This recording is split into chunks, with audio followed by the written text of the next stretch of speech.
So, para sa mga nalilito dyan kung ano yung makeup at saka yung filter.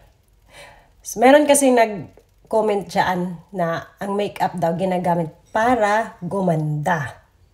Para sa akin naman, para ito ay maliwanagan na ito rin ang pagkakaintindi ko when it comes sa makeup, no?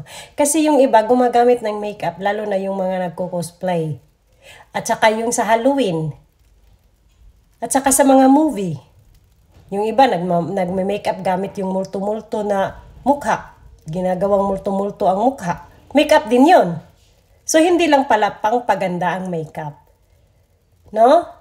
So, mindset ha?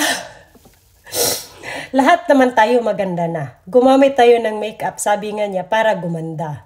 No, no, no, no. That is wrong. Kasi maganda ka na.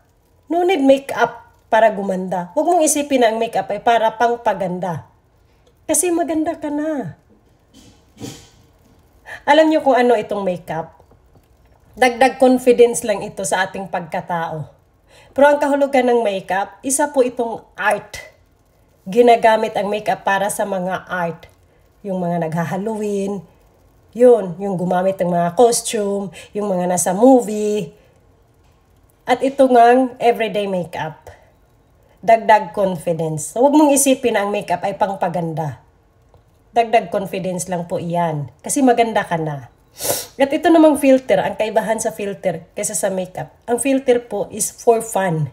Para maiba-iba yung mukha natin. Pwedeng maganda, pwedeng pangit, pwedeng butiki, kahit ano.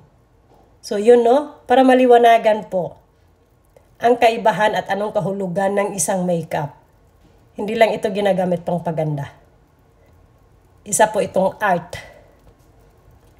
'Di ba? Ayan lang po.